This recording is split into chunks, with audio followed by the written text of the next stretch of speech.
risks the emergence of a digital underclass. A regulatory backlash to combat this outcome risks further disconnecting societies. And indeed, this session will discuss concepts of the book, which is aimed at really bridging gaps between different communities, different societies. And I'm particularly pleased to moderate the session in the year when Latvia celebrates its 30 years of UN membership. Today we have several very distinguished speakers with us.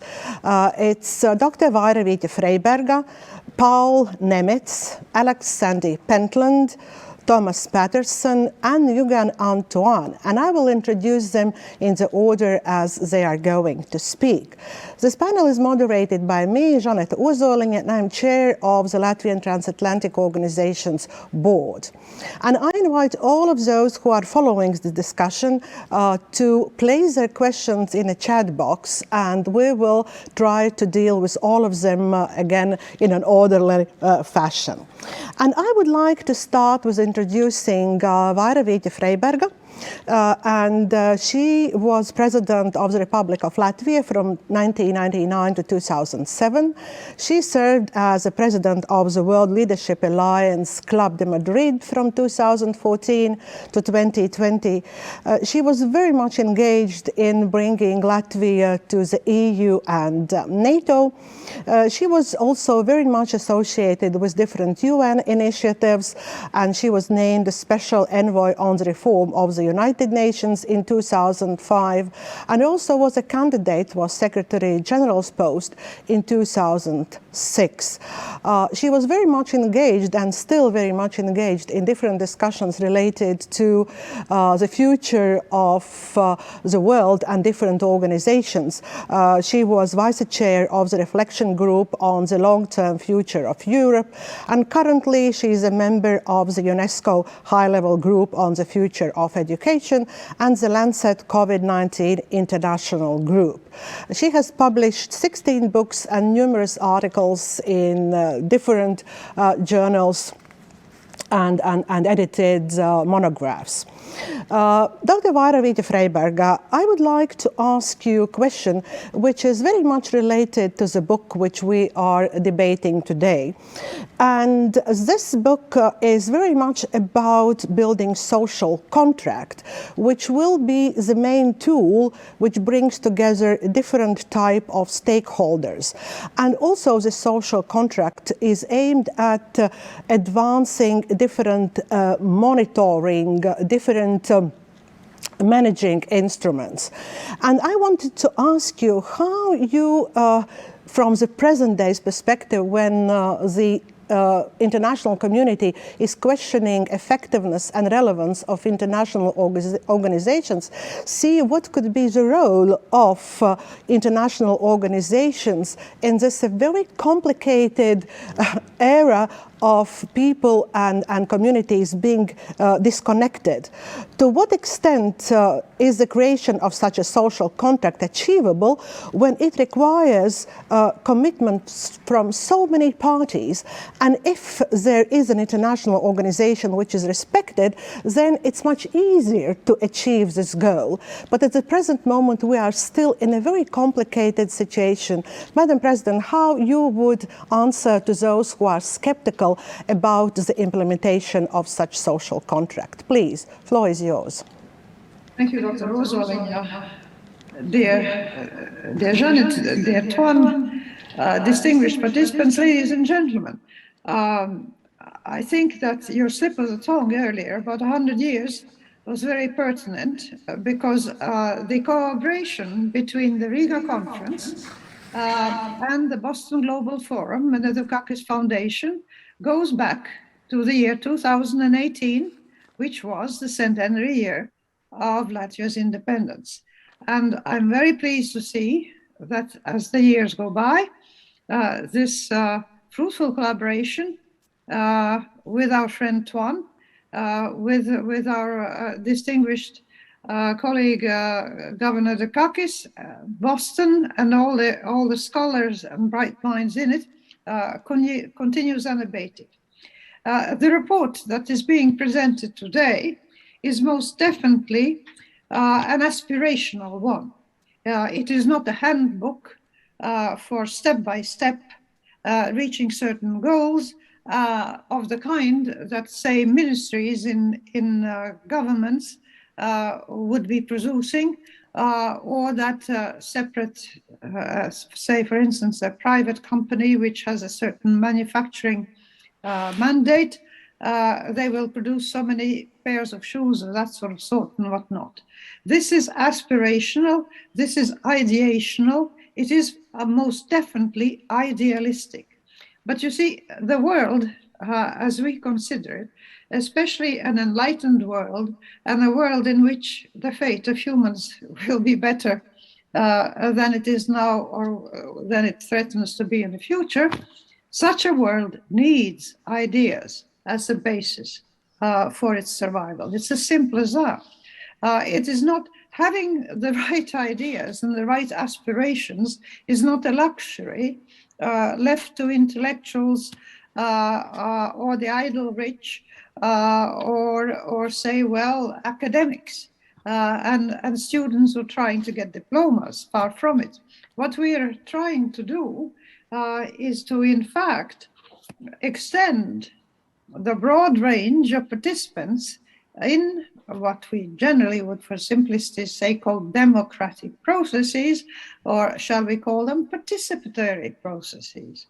The whole point is that in an age of enlightenment, you cannot rely on, say, a philosopher king such as Plato envisaged for his republic, nor indeed a philosopher president or prime minister.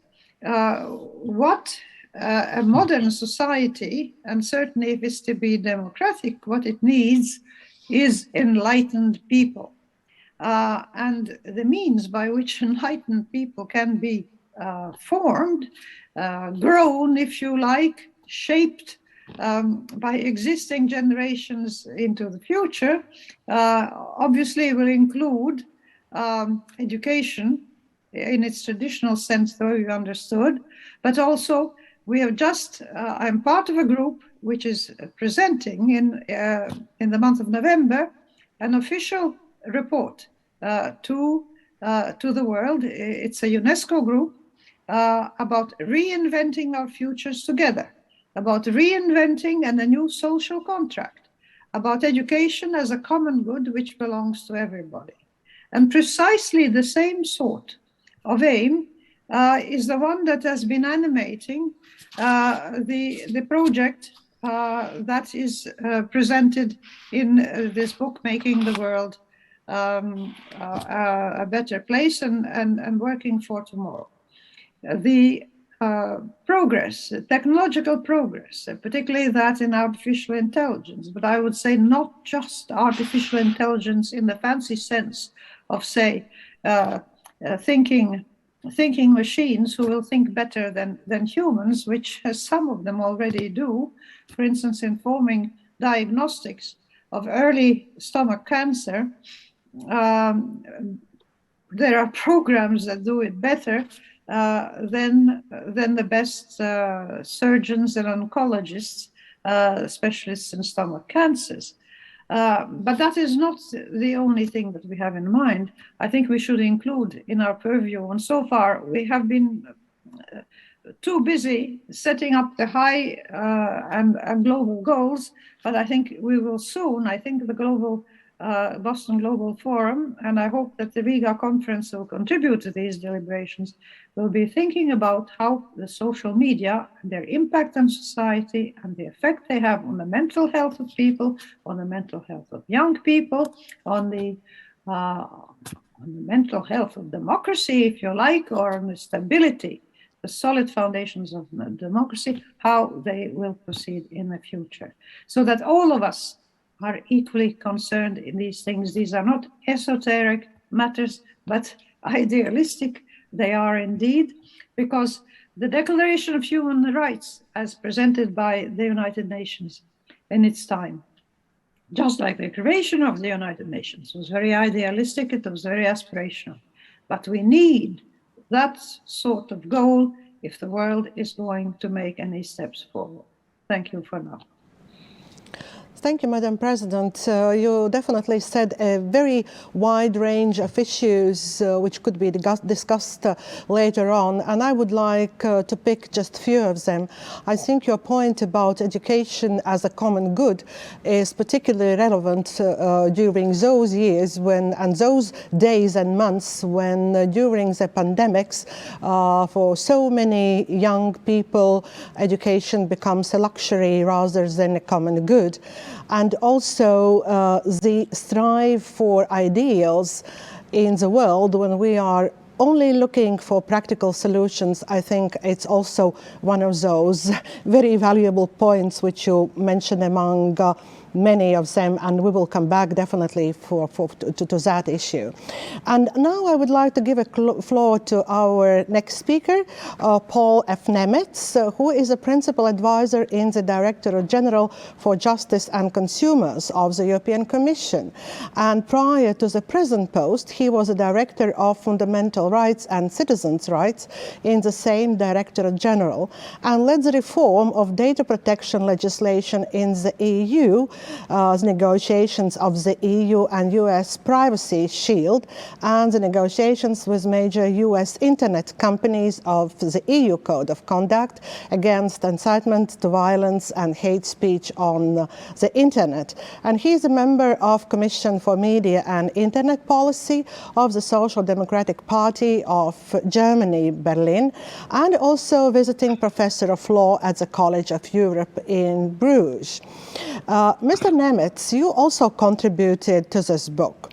And one of the main themes which was running through the whole book is governance, the question of how to govern artificial intelligence and how to govern in a democratic way.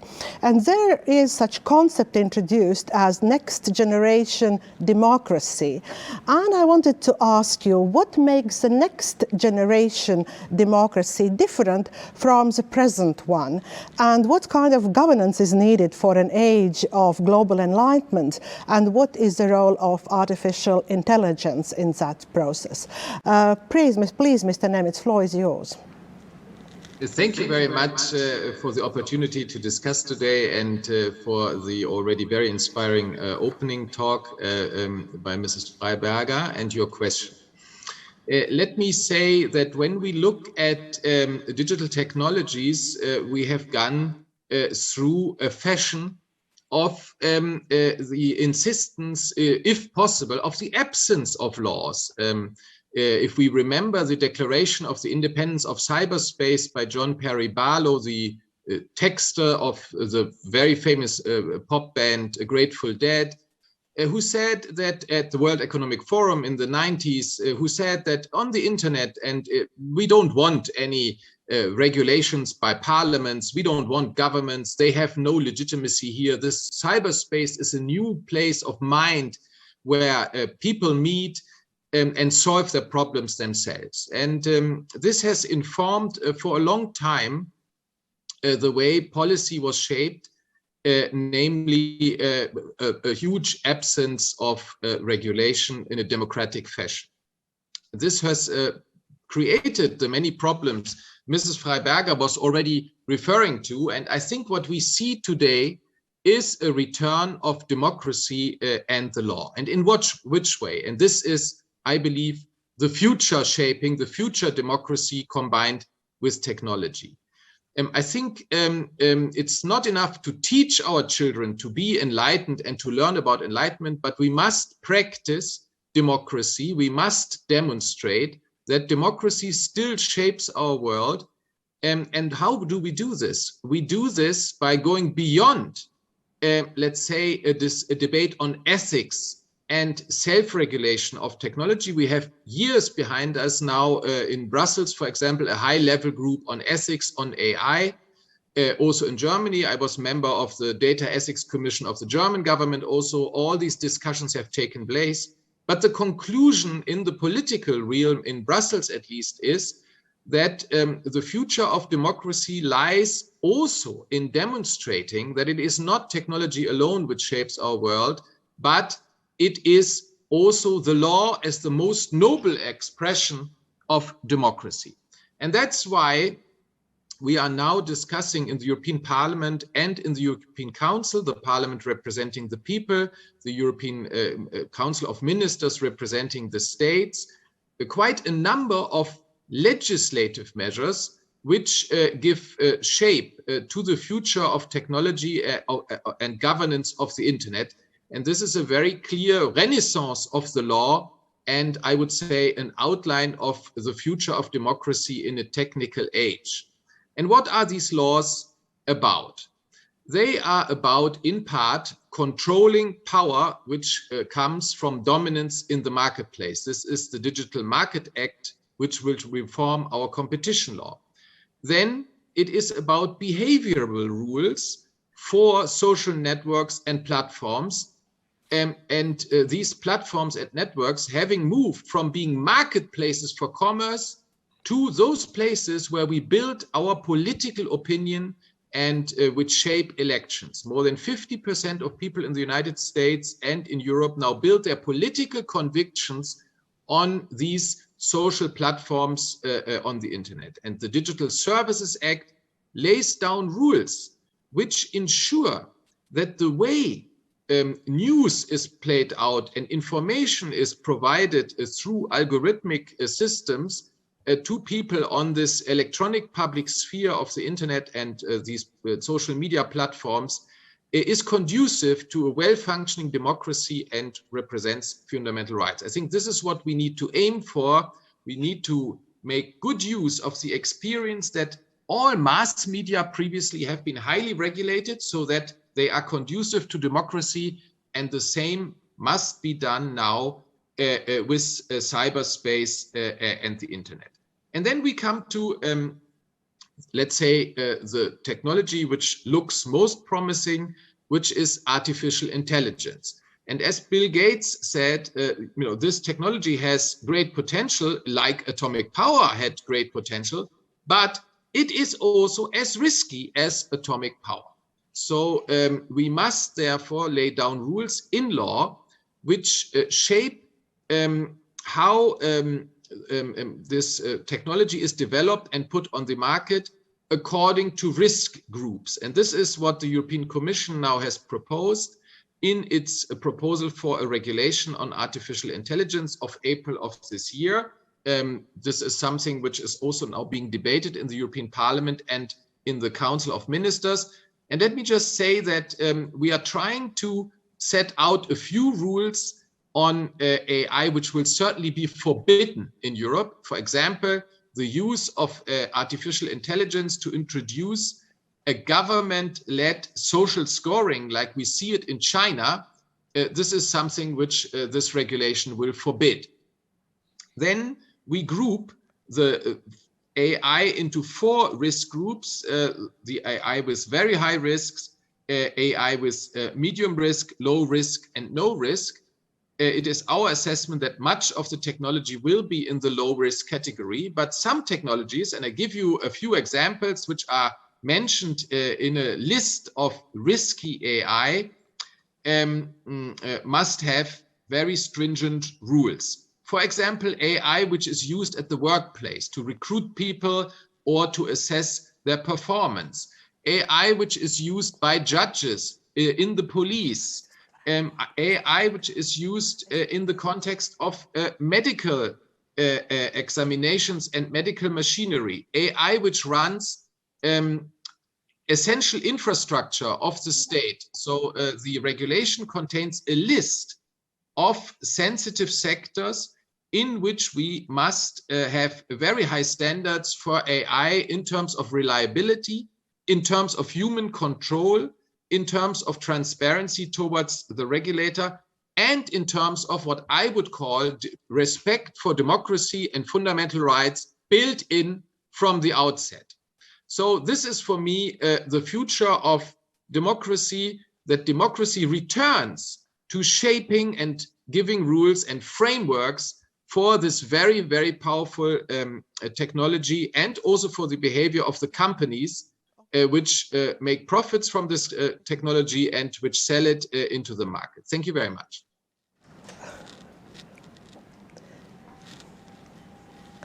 Thank you very much. Again, a very wide range of issues you put on the table for our discussion. And I particularly would like to emphasize the point which you made, that there are laws, regulations, but what is very important, it is self-regulation. And I think that if the social contract will be able to achieve this balance between external regulation and self-regulation, we could achieve definitely a new model of governance. And now I would like to introduce another speaker of this panel, Alex Sandy Pentland. And again, a very long list of achievements. He is director of the Human Dynamics Laboratory at MIT, director of the MIT Media Lab Entrepreneurship Program, co-leader of the World Economic Forum Big Data and Personal Data Initiatives, founding member of the advisory boards of Nissan, Motorola, Mobility, Telefonica. He is on the board of the United Nations Foundation's Global Partnership for Sustainable Development Data. And he has received numerous awards and prizes, among them such as McKinsey Award for Harvard Business Review, the 40th anniversary of the Internet from DARPA, and the Brandeis Award for Work in Privacy. And more I could continue introducing for a very long time. But Mr. Pentland, I wanted to ask you another question related to the social contract. A social contract is very much based on the principle of inclusiveness. And it intends to bring on the board very wide range of stakeholders. And it looks that those stakeholders are the ones who are very much supporting social contract. But there could be also partners which are very enthusiastic at the very first moment, and later on they start questioning effectiveness and necessity of such contract. Have any policy solutions have been considered for containment or let's say criticism of actors who violate the agreed principles? Please, Mr. Pentland, floor is yours. I'd like to focus on two issues that come along with a social contract. One is freedom, and the other is accountability. So freedom sounds like it's not terribly central to this, but I think it is. And I'd like to sort of look backward to, say, around 1980. At that time, we had the first generation of AI being distributed and used. Now, we don't call it AI today. We call it business intelligence or ERP or something like that. But basically, you had computerized systems that helped with management and administration. And that made it cheaper to centralize services and control. So in the United States, for instance, which I know best, you saw the disappearance of local banks. They essentially vanished because it was cheaper to have one big bank for everybody. You saw the disappearance of local hospitals because it was cheaper to administrate a big hospital for the whole region. You saw the disappearance of all sorts of civil organizations, and you saw the centralization of government. What that does is it makes it more efficient. That was the argument, but it also makes it so that one size fits none. Whenever you centralize and set a uniform rule, if you're not very careful, then you end up marginalizing minority communities. And that is a source, I believe, of a lot of the discord you see in society today. And a lot of the inequality that you see is that, yes, the rules are good for the majority, but they're not good for every community. The way around that, of course, is to allow communities to be self-governing and to be able to have their own regulations about things, their own investment, their own school, their own healthcare, etc. And today, which is really interesting, one of the promises of the new sort of AI type systems is that you could make those distributed systems just as efficient as the centralized ones, but you would give more autonomy to communities. So it would, of natural consequence, be much more inclusive because communities could tweak the rules a little bit for their particular case. And more importantly, they would have a measure of control again and the understanding and responsibility for their own actions. So one of the things that comes with enlightenment is also the notion that you get to actually have experience with governance, the experience with consequences, the ability to customize for your own community and culture. Now, we can, if we are careful, make regulation that provides guidelines, but preserves local autonomy. And then the question comes up, of course, about accountability. How can we make sure that the basic rights of all the citizens are preserved if this is not centralized? And I think that one of the things that's ignored too much in these new AI systems and all of these things is accountability. We need to be able to know what factors went into a decision, what data went into a decision, and what the decision was, so that we, the community, the citizens, NGOs, government, can easily evaluate whether there is some compromise of basic rights or some harm that is being delivered. And today, that accountability is hidden by the notion of ownership of data. So companies say, oh, that's proprietary, I can't share that. But we make banks reveal much of that data. We make telcos, highly governed industries, have to reveal enough of their data that we can regularly evaluate their behavior and whether they're biased, fair, whether they're following the law. But today, the digital companies don't. And so I think that's an important part. And if we have regulation that is guidelines but allows local autonomy, the notion of being able to have auditing of records of what each community is doing, of each company is doing, so that we can easily detect and cure defects in the system is critical.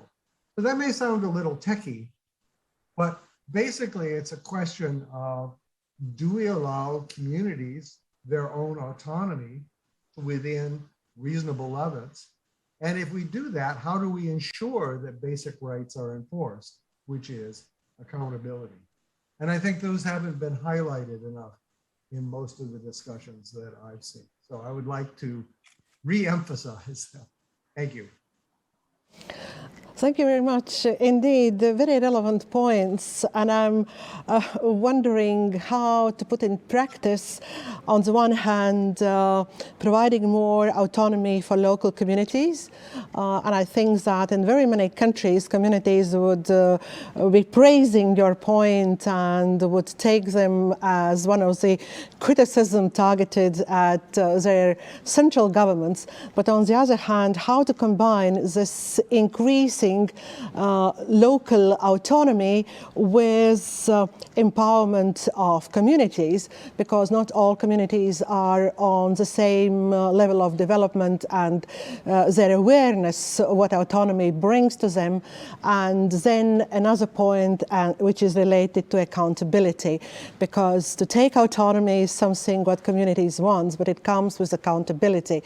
And this indeed is a very complex way of bridging different shortcomings still existing today in the world of AI. Thank you very much. We definitely come back to that point. And now I would like to introduce the next speaker of the panel, Thomas Patterson, who is Research Director of the Mikhail Dukakis Institute for Leadership and Innovation.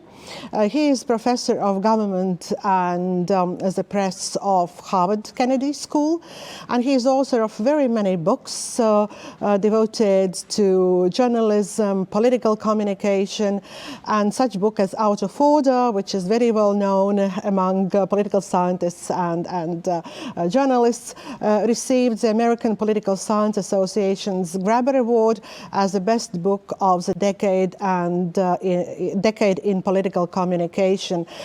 Thank you very much for joining us and being with us. And I would like to ask you a question related to the AIWS value system. And you are also one of very big advocates of social contract and AIWS. And how to put the system at place. I think that this concept will be very much tested. It's very innovative, it's very promising, it has a lot of potential, but at the same time, I think for very many consumers of this concept, it's still quite not clear how this model could work and what will be the role of this model in the Age of Enlightenment. Please, Mr. Patterson, floor is yours. Well, thank you, and I'm delighted to be with you today. I think it's an important question, and we've got an answer to, I think, a small piece of it, or an attempted answer to a small piece of it. So, as we at the Boston Global Forum thought about the potential of AI to spur a new age of enlightenment, and as we thought about the implications of placing the rights and interests ordinary citizens at the center of the social contract, we wondered how we could kind of test those assumptions, kind of a proof of concept, if you will. And out of that plan, or out of that thinking, came our plan to create a virtual city that will provide ways through AI to enhance and nurture the lives of ordinary people. Now, the virtual city will have a physical component. We'll have an office in Boston and also one in Phan Thiet, Vietnam, which is a seaside coastal city to the east of Ho Chi Minh City, formerly Saigon. But otherwise, it's going to be a virtual city in its entirety. And it'll be open to anyone who wants to be part of that city. There'll be a small membership fee. You can think about it as paying your taxes, if you will, that will provide the funding to support the activities that will enhance the lives of citizens. And in return for that, CIT residents will have a digital home in the virtual city. Coming with that will be secure computing, data storage, a cloud service, access to data sets, software programming, and the like. Residents will also have access to a virtual university. Now, it's not going to be of the traditional kind. It won't be degree granting, but rather it's designed for lifelong learning. And already we've assembled over 200 courses on subjects ranging from leadership to the humanities to AI. And the courses will be free to members of the community. We'll also have a virtual forum in our city, and there residents will have free access to frequent talks, seminars by global leaders from politics, business, philanthropy, the academy. There will be an innovation hub in the city, a place where individuals and firms can discuss their concepts with experts, practitioners, and who can help them bring those ideas to life. We'll have a virtual market. It'll have all components of a regular city, but again, it's a virtual city. There's going to be a virtual market, and this is shaped differently than traditional markets. What we are going to do through that piece of the city is to help individuals and small businesses build their brands, help them to understand how to build their brands and how to enter the digital space with their goods and services. We're going to have a virtual heritage center that will expose residents to the world's great museums, great orchestras, and the like, and that will give them the opportunity to speak and talk directly with curators, orchestra directors, and others who are in the cultural space. Now, that's only some of what the virtual city will contain and will offer for its residents, but I wanted to give you some examples of at least of how we see the virtual city as a test of AI's ability to enlighten and empower ordinary people. And we're going to be launching the first phase of the virtual city on January 9th of the coming year. So thank you very much. Thank you. And I'm already wondering how people could become residents of the city, but probably you could elaborate on that a little bit later, but definitely we will come back to this issue. And now I would like to introduce the last speaker, but not definitely least for today. It's Mr. Nguyen An Tuan, who is the initiator of this discussion and who is a big friend of the Riga conference, and he's the one who always initiates discussions on social contract and artificial intelligence in the global age of enlightenment. And he is the CEO of the Boston Global Forum and director of the Mikhail Dukakis Institute for Leadership and Innovation, co-founder of the AIWS Innovation Network, co-founder of AIWS City. And he was the founder of and CEO and editor-in-chief of VietnamNet, Vietnam's prominent online newspaper.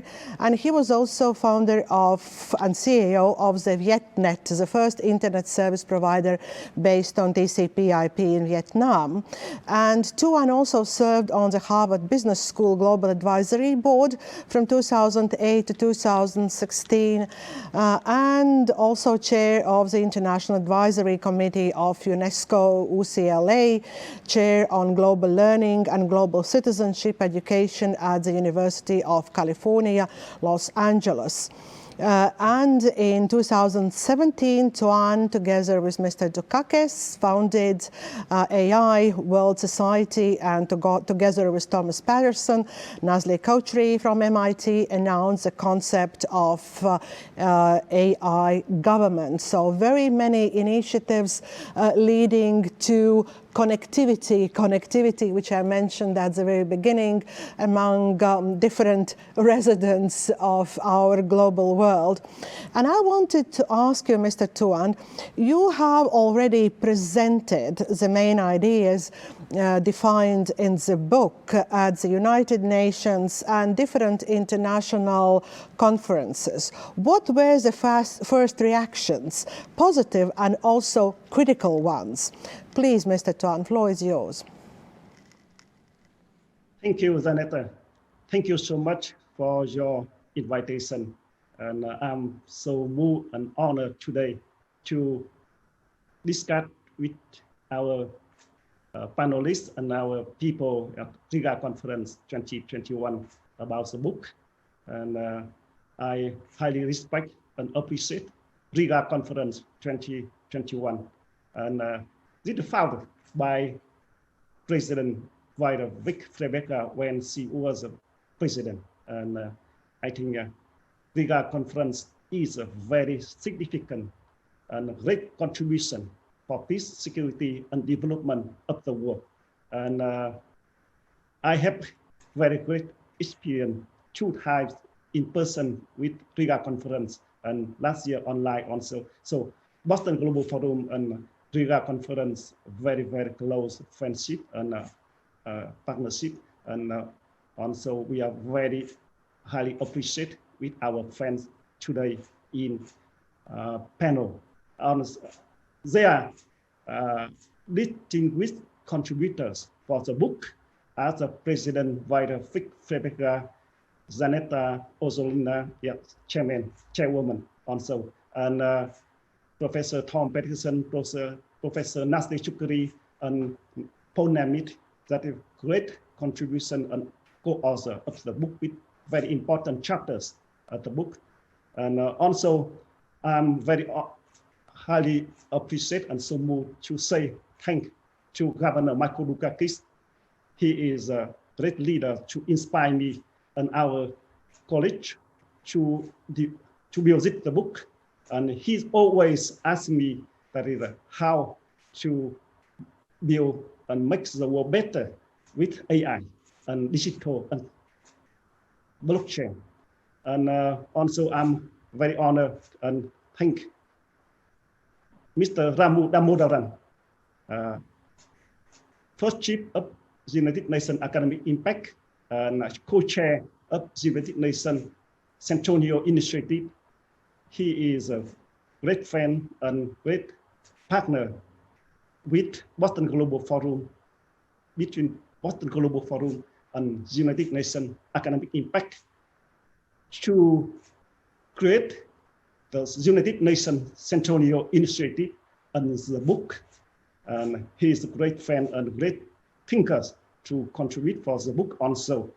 And I'm so grateful to say thank all co-authors and distinguished contributors of the book.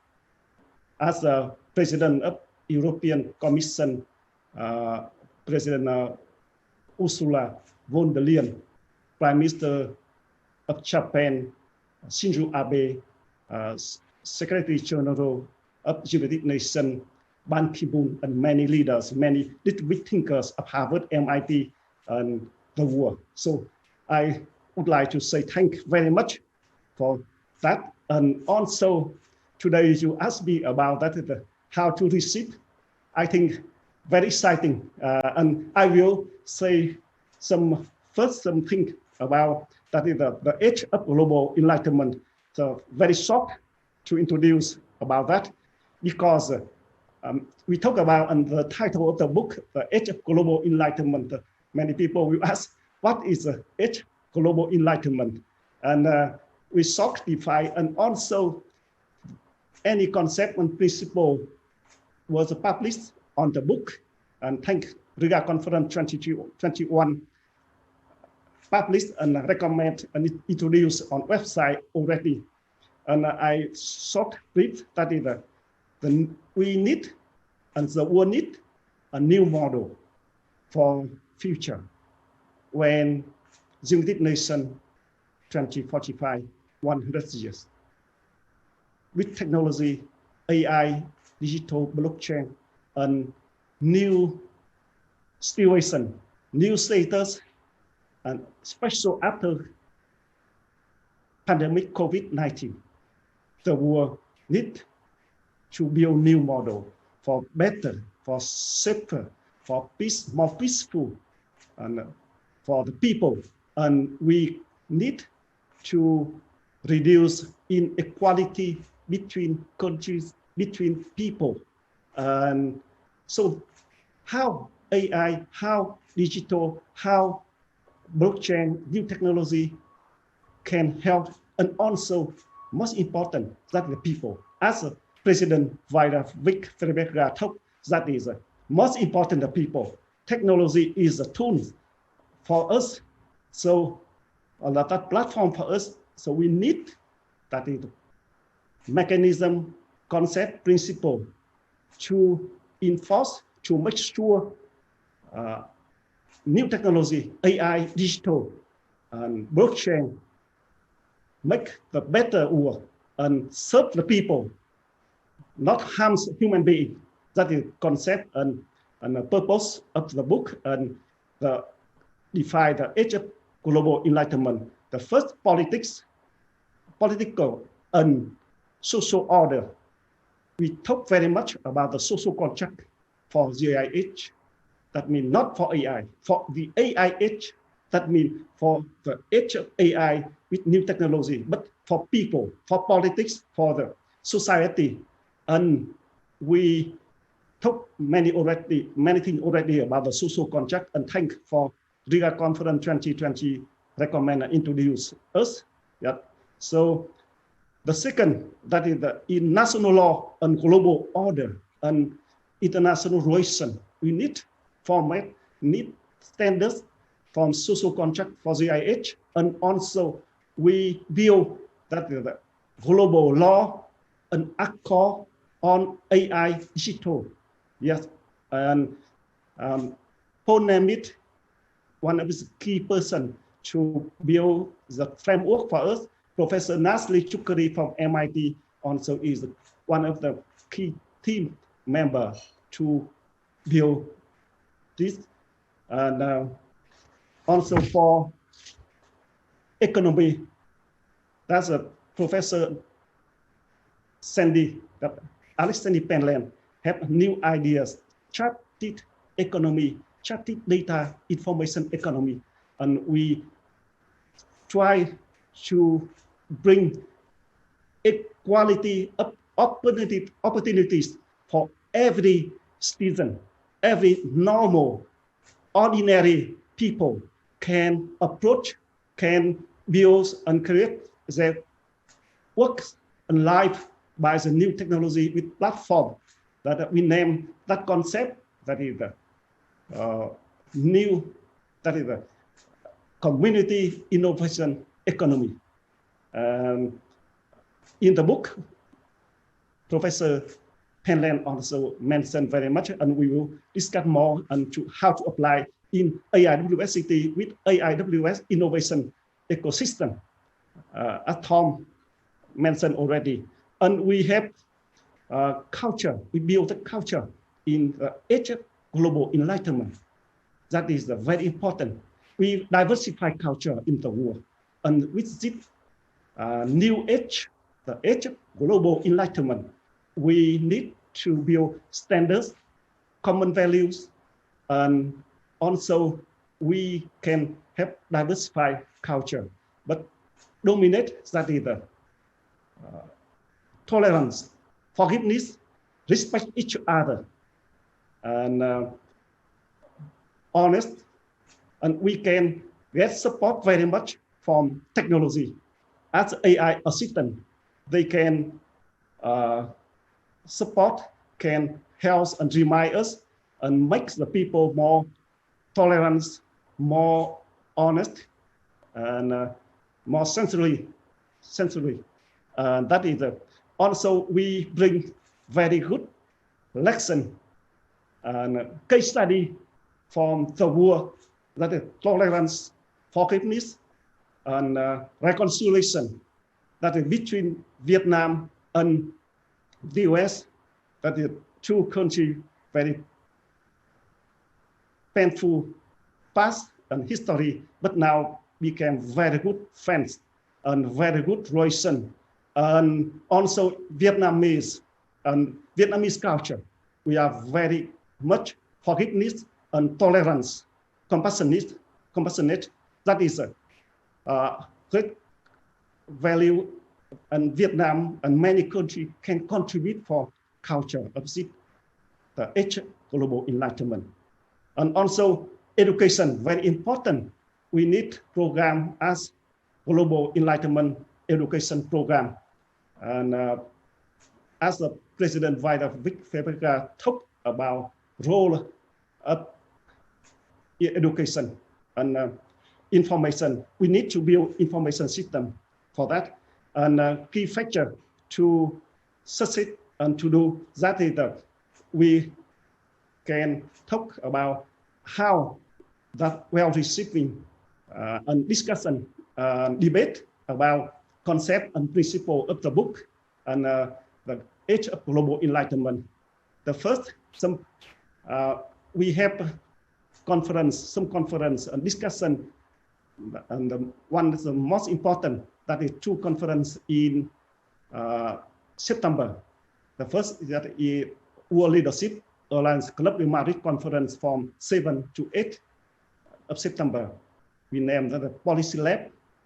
In 3 days conference and panel discussion, we discuss concept, principle, and content topics from the book as a global accord on AI and digital, global law on AI and digital.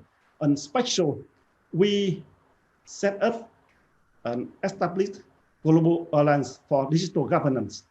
That is, we coordinate governments, organization, enterprise, companies, business, and citizen, civil society to collaborate to build the Age of Global Enlightenment.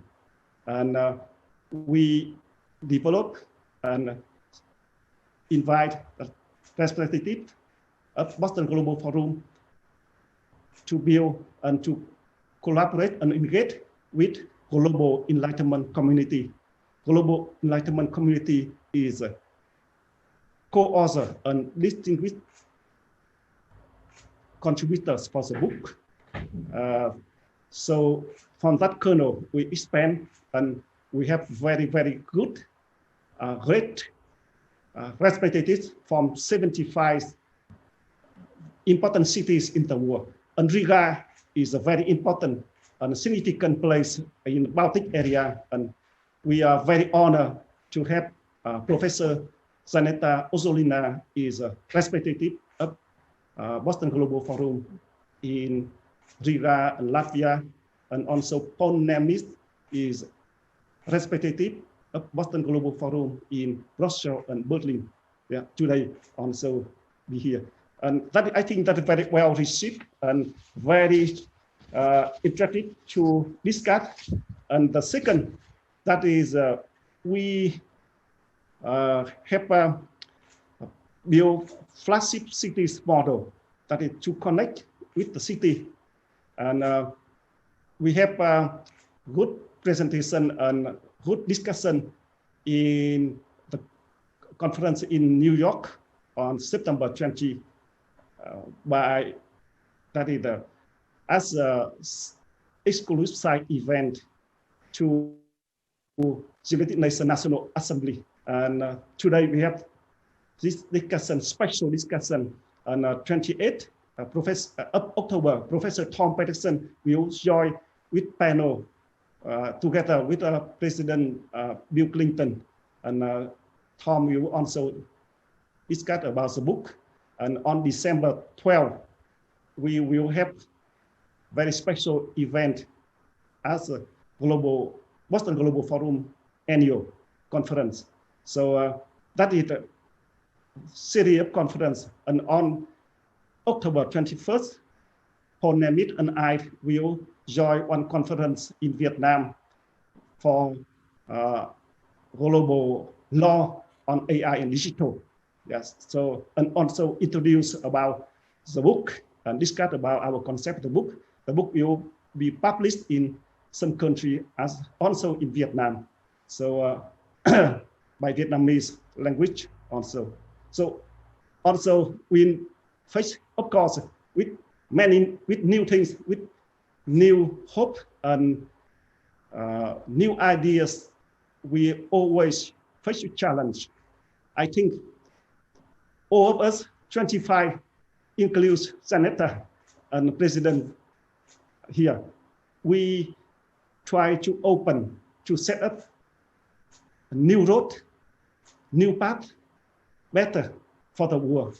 And we try to contribute and we connect with great people, distinguished thinkers, leaders in the world, join with us. And so far we attract very much. And I'm very delighted, glad to share with you that great leaders and organizations join and partnership with us to do that in global alliance for digital governance, to do it and to implement our concept in the book. Of course, we face many challenges from governments, many and some governments, they continue that is, don't want to open, don't want to make a freedom of access to internet. That's some countries that they also, we have to convince, and I hope if that is trend, we make concept and principle that is meet with need of the world, need with future of the world.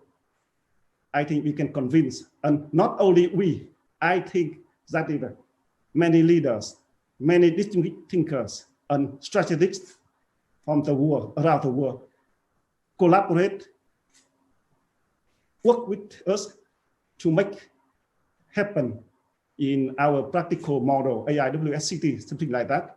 So thank you so much for your inviting me and set up this section and special section, and I'm so moved and so honored to work with Riga conference with Janeta Ozolina, professor of Latvia University, and she also great thinkers in the world, and we have great friendship for long time, and I hope Boston and Riga have great mutual relation and close relation to contribute for the world. President Vida Vic-Fecker make great achievement, bring Riga became the flagship city in the world with lots of new ideas and connect with leaders in the world. And Riga Conference 2021 also continue that traditional is a place to new ideas as today we discussed, and also new concept, and also reports and papers to contribute for the world in peace and security, not only in Baltic area, but also in the world. And we honor and very delighted to work, and for a long time, we continue to work together. Thank you so much. Thank you very much, Mr. Tan. You also added very important points to our list for the discussion. And your point that the social contract is not contract for AI, but it is contract for people, I think is very important, because today we all live in a very digitalized and technologically intensive world. It means that we also, as human beings, have to learn how to build relationship with other human beings, different social groups, different nations, cultures, via different tools. And it requires different efforts. And you mentioned yourself that leadership, this is something what is extremely needed to put forward new models of governance of digital world, new models of governing states, companies, and indeed there are a lot of challenges ahead.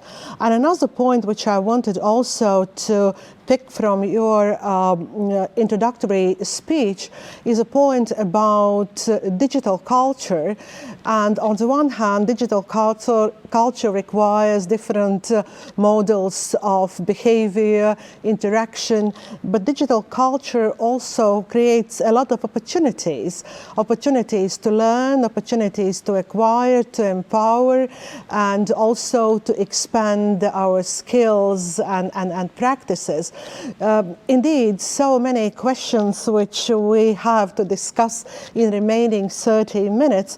But I would, of course, I have my own very long list of questions, but there are questions coming in from the viewers of our panel. And here, and I need glasses right now, and here comes a question to Madam President, which reflects upon the issue of education.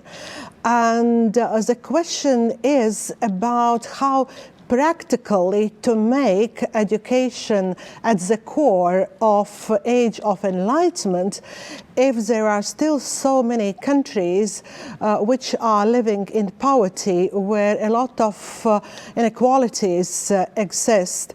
And the question is how to reach such an education which needs budget.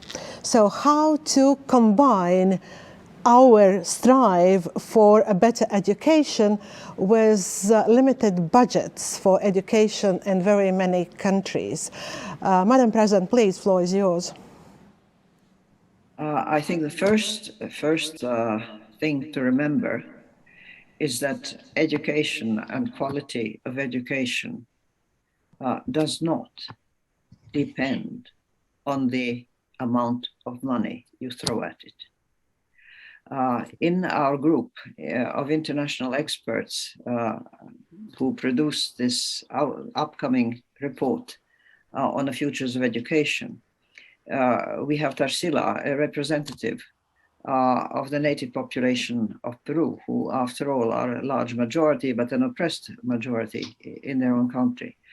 And she and others across the world have emphasized that knowledge and information, practical information, as well as cultural information, but particularly character building and ethical formation has existed as long as humanity has been human. And it did not take money. It has existed in societies long before money was invented. And in fact, one of the recommendations of our report is to include into the future's education also this understanding that traditional cultures, even oral cultures that never even had writing, have a contribution to make in terms of human understanding, intelligence, and culture. In terms of the traditional general education that was introduced very recently, actually in the 19th century, in the second half of it, it's relatively, of course, there were schools before, but they were always for small, privileged, special groups that education was reserved. Universal education is hardly 200 years old. Certainly, it has not spread across the world evenly. There are places where it hasn't reached at all, but it continues.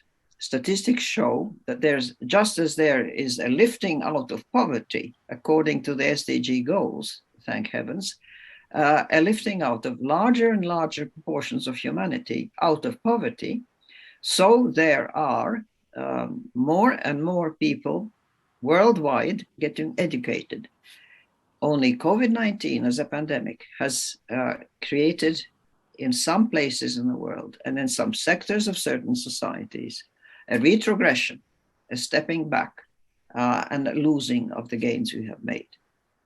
But education can happen with minimal monetary investment if you have the history of our people in Latvia, the history of how the national awakening happened together with the spread of alphabetization, of minimal education, the desire for continuing education is an example of how much can be achieved even with what would seem to be derisively small material resources. Thank you, Madam President. And indeed, you mentioned one very important part of education in the Age of Enlightenment. We very often look at modern education from the perspective of the use of digital tools. However, there is a lot of knowledge, a lot of richness of ideas hidden into local communities, which so far probably we haven't used enough because of being so overtaken by modern technologies. And the balance between technological advancement as well as traditional culture, traditional knowledge, probably is one of the paths towards modern education in Age of Enlightenment. And thank you very much for mentioning this particular point, that money is not a panacea for everything. So you can have billions of dollars or euros, but if there are no ideas behind the money, unfortunately, it will be just a waste of finances, as it very often happens. And here is another very interesting question I also wanted to bring to the attention of our panel. And questions goes like that. Many countries are considering following the Chinese model in authoritarian control over the internet. Does this inhibit enlightenment?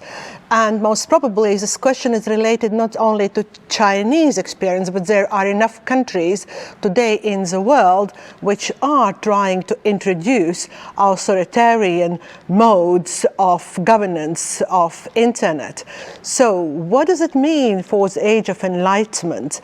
Probably I would like to answer this question, Mr. Pentland, please.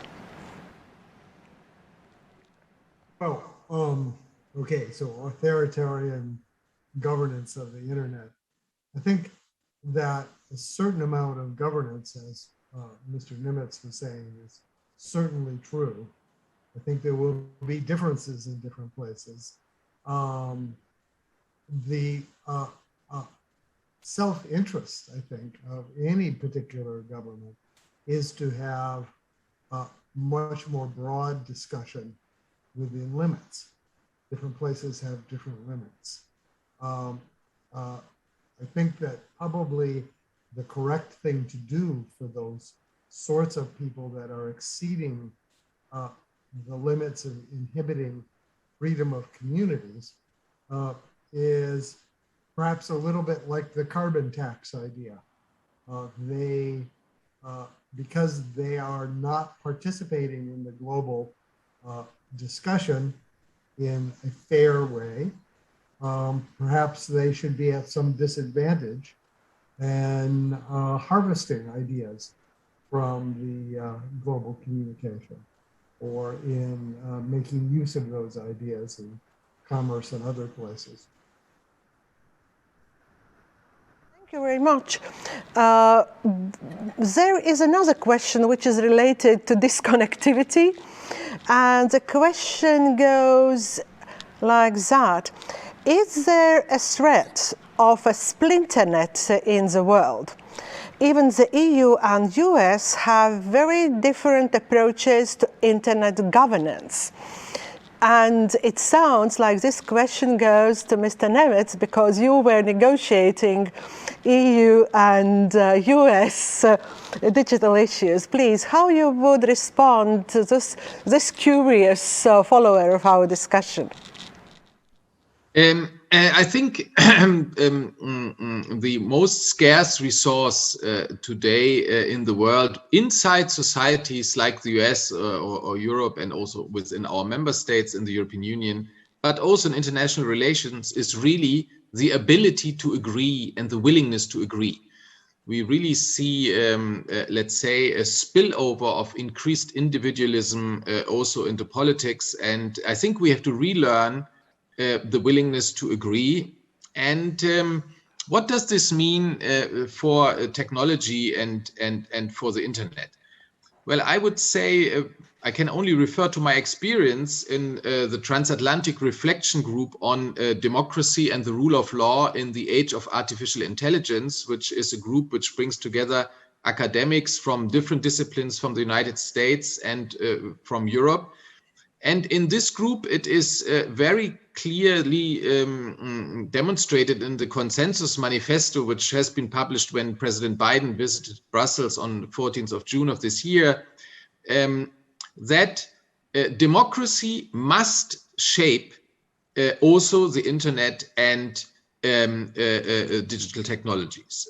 And I want to be very clear on this. Democracy shaping means not leaving things to self-regulation, but making binding rules which have to be respected and by everybody. And if they have democratic legitimacy, also must be enforced with the power of the state. Now, what does this mean to the ideology of the global broken internet? Yes, there is a tension. Because if one goes too far with this ideology of, a technology not being touched and, the global unbroken internet, as the battle cry goes, being the holy grail of everything, that means as a counterpoint that democracy really cannot put its hand on the internet. So I think we must recognize this tension. And what it comes down to is that we must apply the usual rules which we apply to limit laws and to shape laws in democracies. And what are these rules? So first, a law must be necessary in a democratic society. It cannot pursue goals which serve, for example, dictatorship or discrimination and so on. It must be a rule necessary in democratic society. And for example, the increase of illegal content on the internet, incitement to violence and hate, this makes some degree of regulation necessary. Second, the laws must be proportional to the purpose they pursue, the legitimate purpose they pursue. And third, very important also, we need independent judiciaries which control whether the law fulfills those conditions and whether the law respects fundamental rights and the basic procedural rules of democracy. So that's what I would answer. The highest law of the land is not a rule of technology, namely the unbroken global internet. The highest rule of the land should be rule of law, fundamental rights, and a functioning democracy. And I think many of us have to relearn this, especially those who spend a lot of time with technology and not enough time trying to deliberate and agree with other human beings. Yes, technology in education is important, but I think the truth is we must also reteach our children to engage in groups and with others, and to have the stamina to work with many people and to try to agree on things together, because it's not easy. We need the stamina of programmers and of coders also in democracy. We need people to sustainably engage with other human beings in democratic process. And we must be careful that spending too much time with machines maybe leads our people and our children to lose this ability to agree.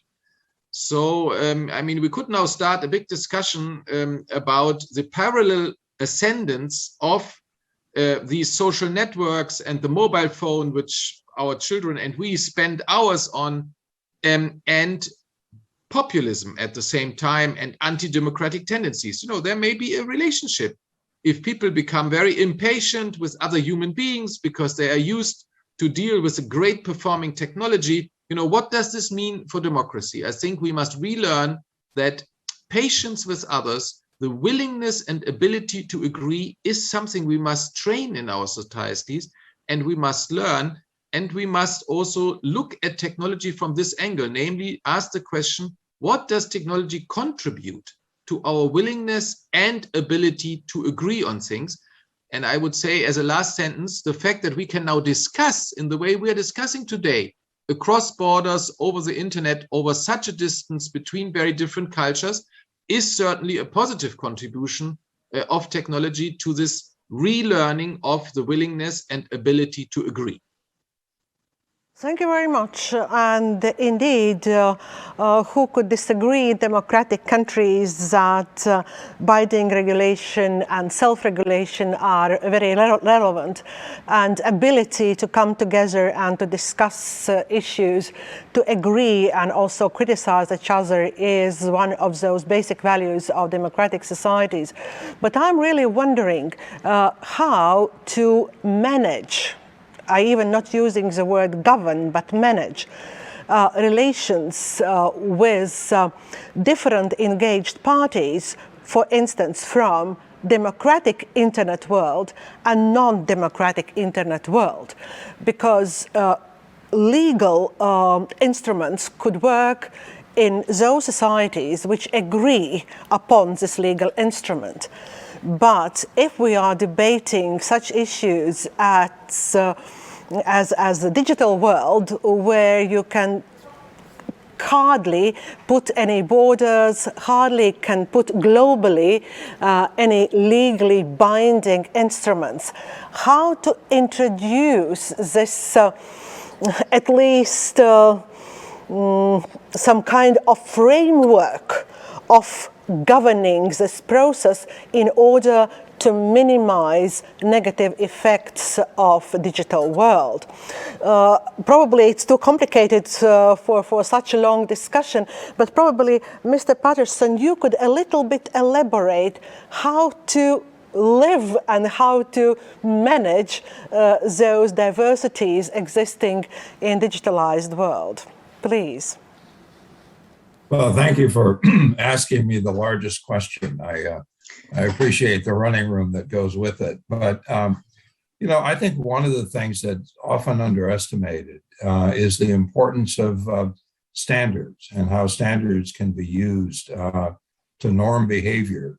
So, you know, when we were thinking, for example, about the social contract, and then how do we actualize that? How do we get that to be something more than just an idea? And and what we came to was a conclusion that there's a need for something like an international accord for AI that establishes kind of basic norms, principles, and the like for AI uses that would apply to individuals, would apply to governments, would apply to firms, and so on. Now, you're not going to get all of the countries of the world to sign on to an international accord of that kind. But if you think, for example, about the landmine treaty, and the impact that it's had, you bring countries on board, and then, countries that aren't on board are sort of outside the pale in some ways. They and it's a way to think about them. So I do think that working for some international standards, and I think there's a lot of interest in the US and in Europe to think internationally about developing some of these standards. I also think we shouldn't underestimate the power of ideas. If you go back to the original Age of Enlightenment, what was driving that was ideas about different kinds of structures, and different ways of understanding, not relying on religious dogma, but instead on knowledge. I think we're in a new age where I think we need some new thinking, and we need some new ideas about how we can use AI to advance many of the kinds of values that we all agree to. And and when we begin to think in those terms, I think one of the things that's kind of missing, and one reason why it may be hard to get buy-in from some parties we'd like to get buy-in from, is I think unlike the original stories that were kind of bubbling up from Locke and Rousseau and the like about self-government and self-determination and basic human rights and so on, those are easy for people to understand and to grab hold of and want to be a part of. I don't think we have yet developed a really good story that relates to enlightenment in the AI age, as to that can really get parties from all different parts of society to really buy into a somewhat common vision about what we can achieve by appropriate uses of AI and what kind of risks we need to avoid. Thank you very much. Indeed, very difficult business ahead of us. But I wanted to pick one very important point, which you mentioned among others, that the discussion about artificial intelligence, it's not only about technological advancement, but it is very much discussion about values. And this is a very relevant point, because very often discussions about technologies, they go either way, either what's happening with technology itself, or separately what's happening with those who are consuming the products of technology. But values is exactly the glue which could put together technology, human beings, and enlightenment, as you mentioned yourself. But I would like to ask one question also to Mr. Tuan, because we are very fastly moving to the end of our discussion. And during our conversation, between the lines, there is always a question about implementation.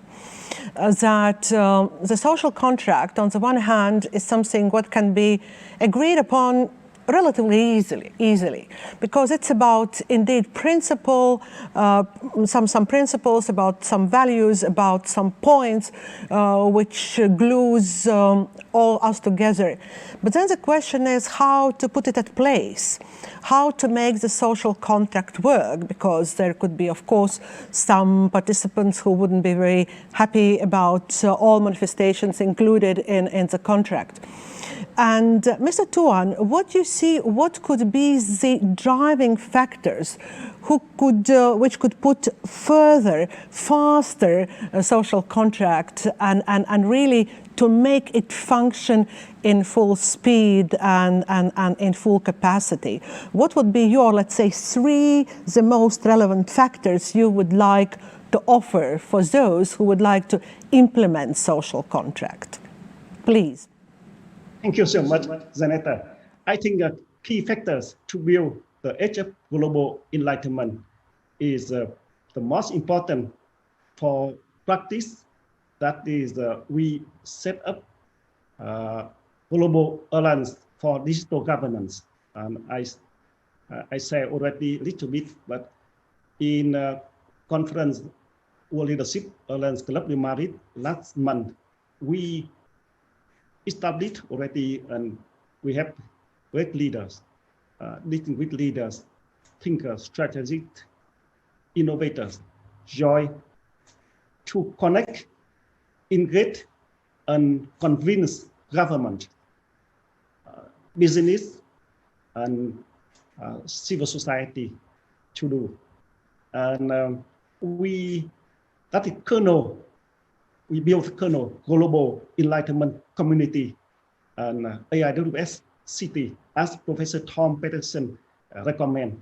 And this Global Enlightenment Community will bring and engage and deliver Global Enlightenment Education Program. As the Professor Tom Peterson and our board members and leaders, and this is follow with ideas of President Vida Vic about role of education and information. She talked very impressive at a conference in September about this, and we are developed, and President Vida Vic contribute for this very special program together with Governor Michael Dukakis, and very important kernel people and you, and also representatives of Boston Global Forum around the world. Enjoy this Global Enlightenment Community, and also we engage with cities potential to become flagship city to implement and to practice. And we built that AIWS City, that virtual city. And also we connect with some cities in Vietnam, and as a Phan Thiết Nha Trang, and also we connect with some very traditional city in the world. As I say and discuss with the Latvia leaders, that is Rīga also is very important flagship city for the world in the age of global enlightenment. And we have very good meeting and discussion with President of Croatia, Kolinda Grabar-Kitarovic, in September. She visited Boston and joined with our meeting and discussion with Governor Michael Dukakis and our board members of Boston Global Forum. And Dubrovnik, also very good city and beautiful and wonderful city with traditional, and now they can become innovation city for that practice and implement with a new concept for the AI age of global enlightenment. That is some example. And also Tokyo, Boston Global Forum had very good branch in Tokyo and Japan, and Tokyo and Japanese leaders and our people there very, very enthusiastic to do that. That we global cities together in connect with virtual city, AIWS City became flagship city in the age of global enlightenment with Global Alliance for Digital Governance, and AIWS.net, that is the network of AIWS innovation. And so that is the people, that is the people perception, have perception, awareness, and support and endorse for the book, the Remaking the World towards an age of global enlightenment. And also we are build AIWS City accuracy, that is the justice and accurate information system. And also finally, that is the reason why we will come to Brussels and Hague in Netherlands to discuss with people there to think about that is the mechanism, enough power to enforce global laws accords. Because now you can see we have international court, we have some mechanism, we have United Nations, but not enough powerful, not enough power to endorse, to enforce our decision. Yes. So and how we can do? We continue to discuss. That is very important to make sure to practice and to reality to make our concept happen. And this is a long trip, long road. We are stuck at the road. And you also one of the pioneer in the road.